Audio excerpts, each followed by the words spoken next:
Olá, sejam muito bem-vindos ao Acorda Pra Vida. Eu sou Vivian Kerlakian Facuri e hoje a gente vai falar por que não dormir com raiva. Então curtam, compartilhem, comentem, se inscrevam no nosso canal e aproveitem de mandar esse vídeo para abençoar a vida de outras pessoas.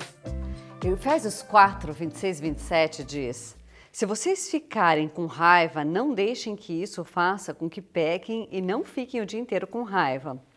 Não deem ao diabo oportunidades para tentar vocês. Se existe um pecado que os cristãos cometem sem ficar com muito peso na consciência, é ficar com raiva das pessoas.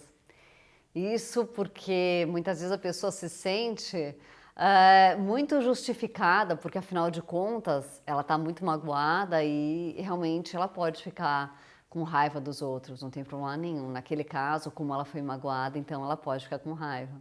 Mas se você é do tipo que se deixa ficar com raiva das pessoas por um tempão, dá uma olhada no que diz o versículo 27. Não deem ao diabo oportunidade para tentar vocês. Sim, é o diabo mesmo, é ele que está entrando em ação.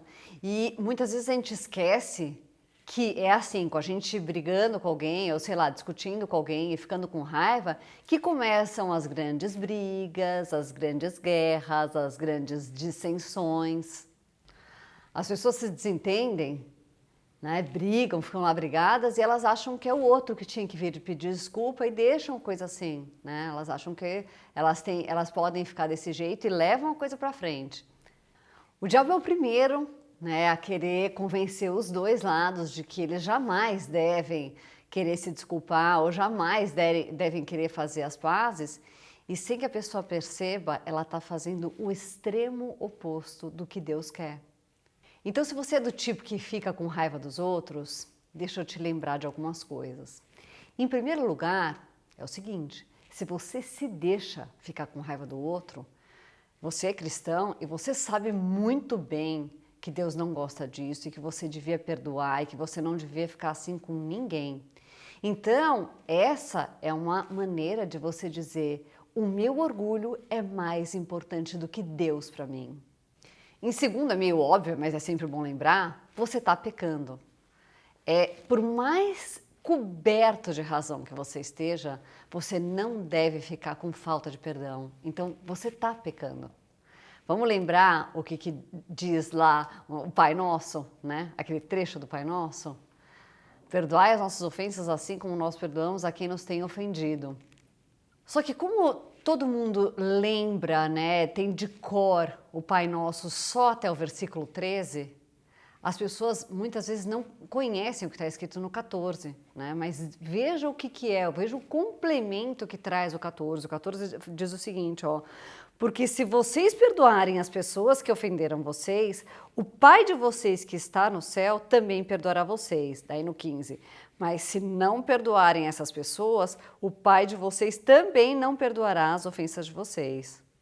E daí uma coisa também que é muitíssimo importante: se você não perdoou as outras pessoas, você pode pedir o que você quiser para Deus, Ele não vai te dar. Isso aqui é bem importante, né? Dá uma olhada no que diz João 9,31. Sabemos que Deus não atende pecadores, mas Ele atende os que o respeitam e fazem a sua vontade. Só para você lembrar. Em terceiro lugar, você é imaturo.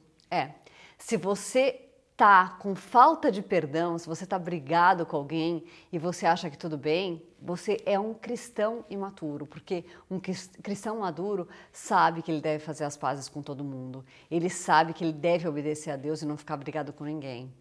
Outra coisa super importante é que Deus quer que a gente perdoe para o nosso próprio bem. Olha, eu mesma conheço alguns casos de câncer muito triste porque a pessoa simplesmente não perdoou. Essas pessoas estavam com razão, elas estavam cobertas de razão, elas estavam absolutamente certas e as pessoas que erraram com elas erraram feio.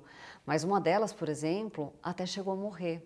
Foi terrível. Foram 2 casos de câncer que eu conheci e os 2 casos aconteceram imediatamente após essas pessoas terem uma briga muito séria, né, com pessoas que eram importantes para elas e que realmente deram mancadas feias, mas elas não conseguiram perdoar e esse foi o resultado. Então Deus quer que você perdoe para o seu próprio bem.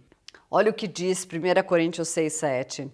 Só o fato de existirem questões entre vocês já mostra que vocês estão falhando completamente. Não seria melhor aguentar a injustiça? Não seria melhor ficar com o prejuízo? Aqui ele está dando uma excelente dica. O que ele está falando é o seguinte: não é melhor você já ficar com esse prejuízo mesmo? Porque muitas vezes a gente começa aquela briga, porque a gente fica com raiva que a pessoa fez alguma coisa que deu um prejuízo pra gente, mas na maioria das vezes é melhor você tomar o prejuízo mesmo e não ficar brigado com ninguém.